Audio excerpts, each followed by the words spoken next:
All right, if you don't have any weekend plans, I strongly recommend that you spend it with me. Y'all make sure y'all tune in to my lives on Friday night, play a few games, have a few cash prizes for y'all who don't want some money, who don't want to win a couple of extra dollars, especially in the climate that we got going on right now. You kick your feet up, let's laugh, talk a little shit, play a couple of games, just enjoying your time. Especially if you're a hermit crab like me. If you're a homebody, you somebody that don't like to be outside. It's okay, you could be inside with me. How about that? Make sure y'all arrive by 9. I'll see y'all Friday. If you have not yet, now is the time to go ahead on over. This is a group chat for me and all of my newbies. There is a secret podcast called The Dark Side of New Full vlogs, receipts to story times, and much, much, much, much more. If you want to have a private conversation with me, that goes on the Patreon as well, because I'm going to be honest with you, I do not check my DMs on other social media platforms. You know what to do to go on to be in the new. Oh, and don't forget, hit my link tree. It's linktree.com/NewEvaNation. Follow me on everything. If you chilling in the bed with nothing to do, get up. It's time for a night with New. Get up, get up, get up, get up, get up, get up. Oh, get up, get up, get up, get up, get up, get up. Oh. What's going on, everybody? It's your favorite new girl, New Ever, and you're watching Nights for New podcast, where it'll be all right by the end of the night.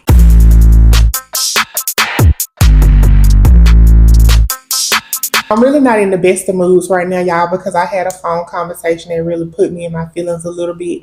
But it's okay, because what happens at the end of the night, it's going to be all right. You remember the last episode I told y'all that I met somebody, and, me and him had been having romantic conversations and things like that. Another one that I already beat the dust. Just as I thought. Now, I could have manifested it, but that's not really the case. If you also remember in the last episode, I was telling you that people have been having conversations about my gender and stuff like that at the job.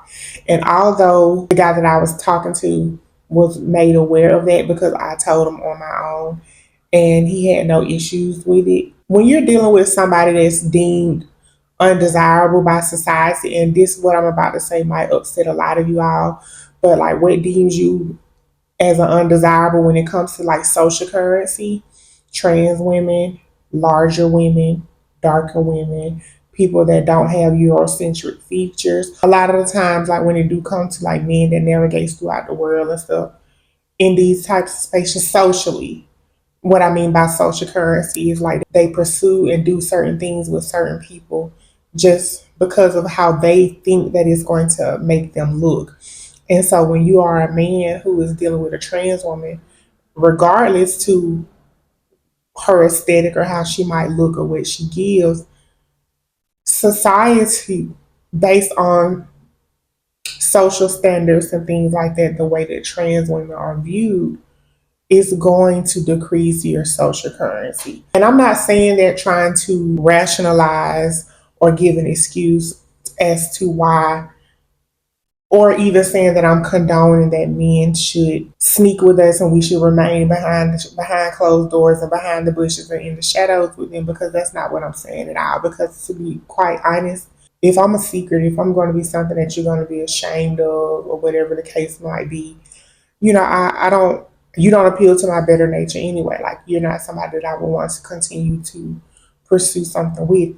And although we haven't had a conversation as far as him wanting to no longer see me, the pattern has changed with him. His actions have changed. Whenever we do cross paths and we see each other, he smiles and winks at me and, blows kisses and give me hugs and stuff like that, embraces me and all of those things. However, that's because you like me, sir. I understand that. But I also do think that for this guy in particular, he's just a really, really nice guy.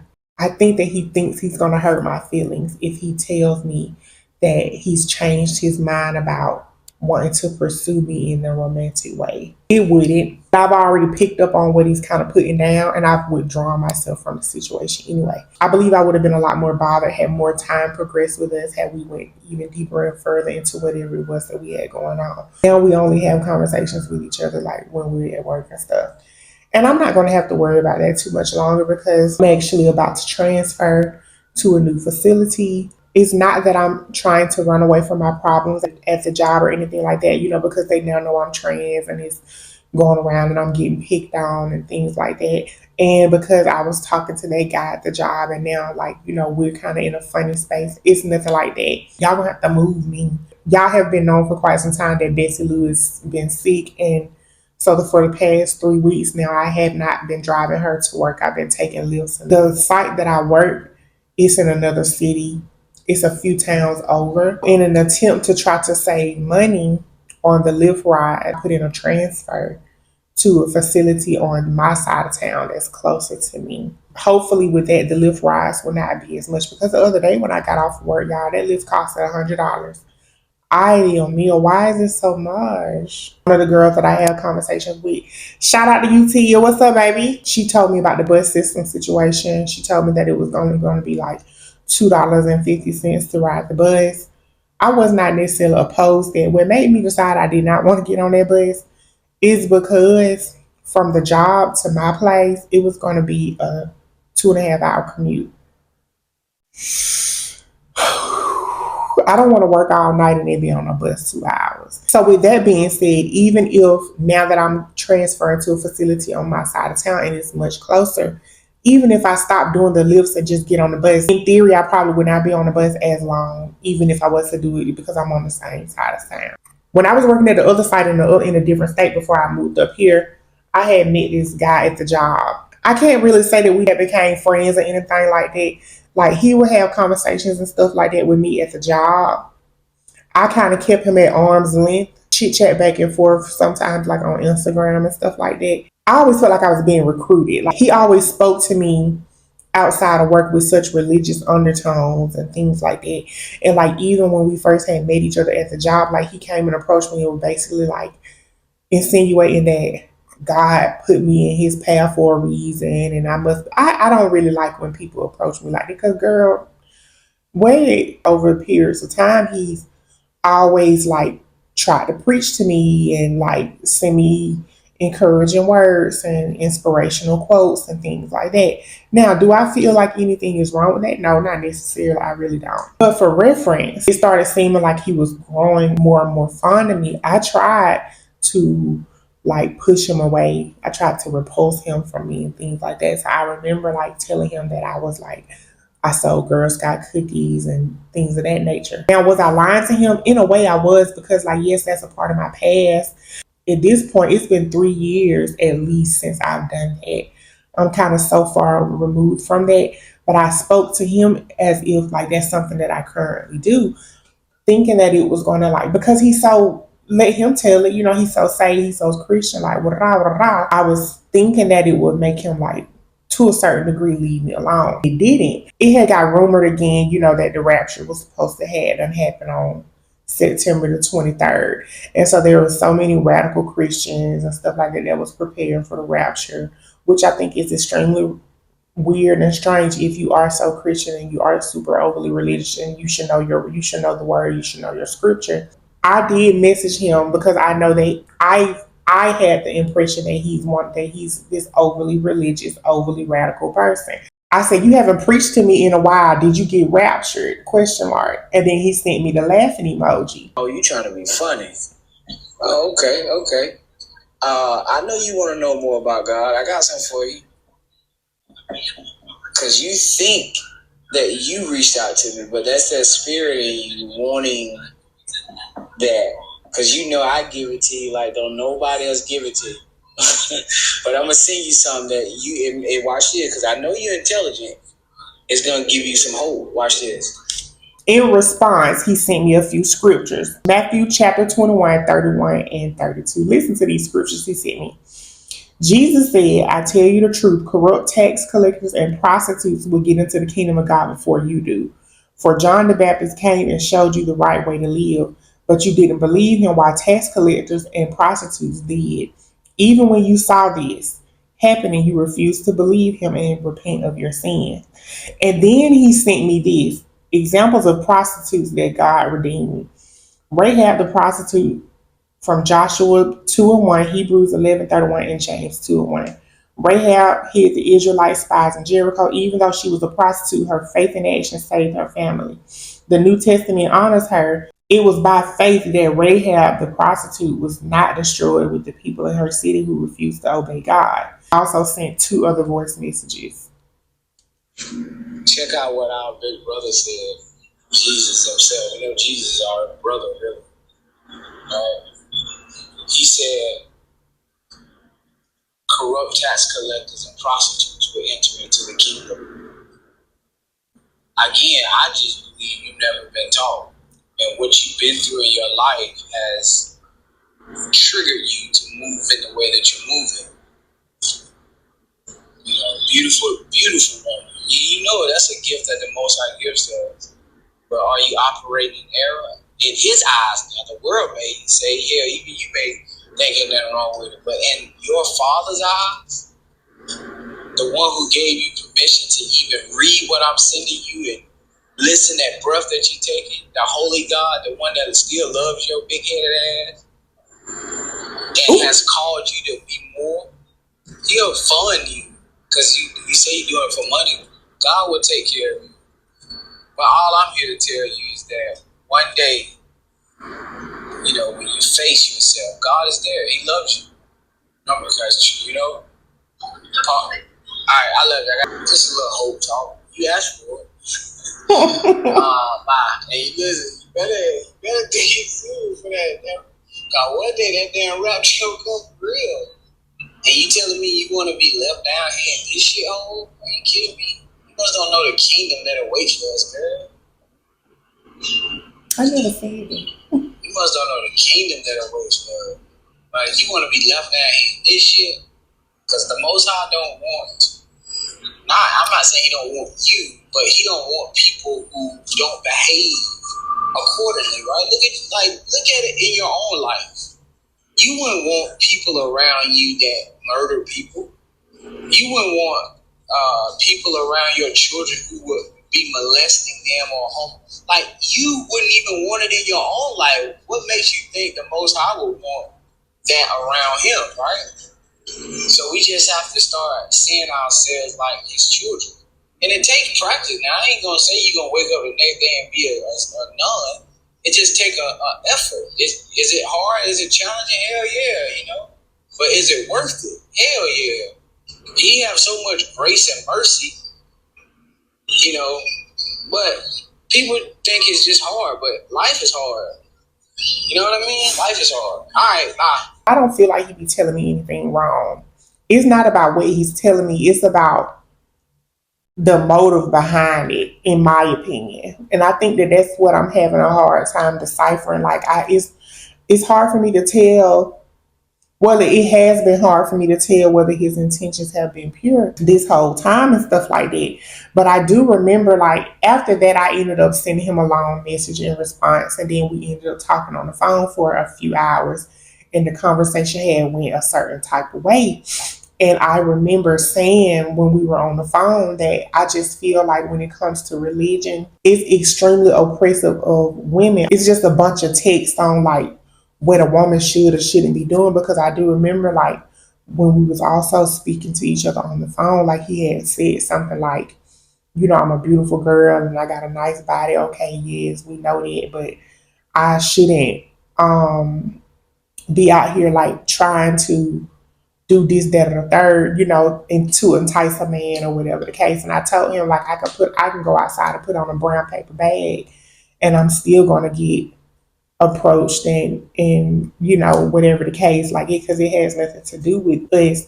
Men need to do better at controlling their lust. Like, this is not me trying to take accountability away from women as a whole, because we could do better in a lot of certain situations as well.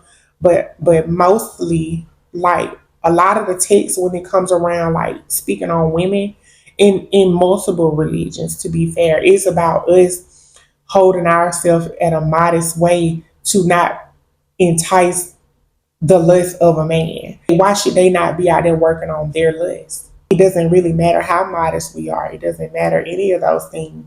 If a man want it, he gonna want it. It don't matter. If you're a woman, you ain't got no business wearing no pajama pants. Somebody said, what? The Bible is very plain. You got pajama pants on in the house, you a cross dresser. put on something that's holy and sanctified. So also you say, well, I'm supposed to be comfortable in my own house. Listen, your body's supposed to be a living sacrifice. It ain't meant to be comfortable. What are we talking about? What are we talking about? And that's a part of my point. If any of y'all have a rebuttal, if any of y'all have any kind of pushback or drawback with it, that's fine. Let me know. Put it in the comments. Let's talk about it. If y'all are in the group chat on Patreon, we can talk about it there too. Now it's time to be honest.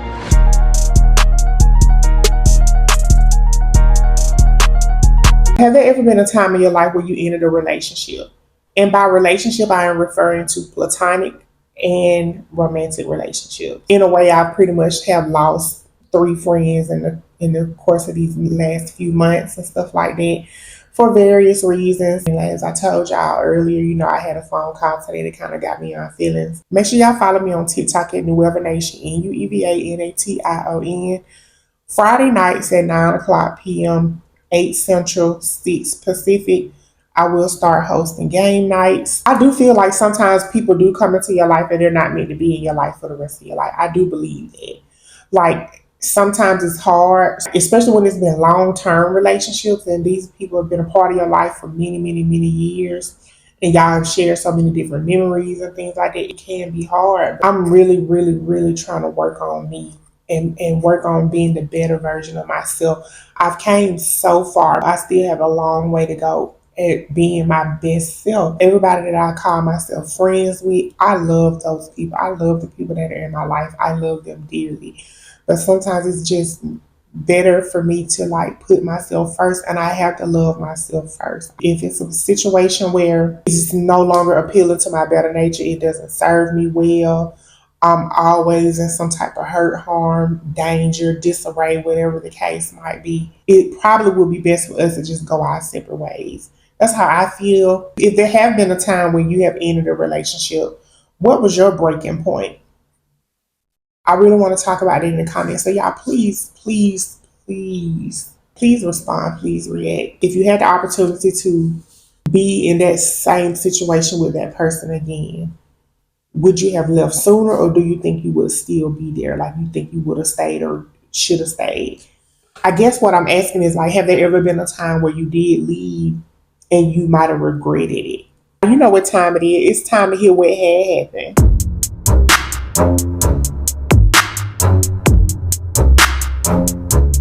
If you have a what had happened story, be sure to email me at nicewithnue@gmail.com. That's NIGHTSWITHNUE@gmail.com. And be sure to keep the email short, sweet, and to the point. 2 paragraphs is enough so that it can be featured on the next show. Back when I used to sell Girl Scout cookies, I had met this guy. I ain't gonna lie, he was tall, brown skin, low haircut, waves, handsome guy.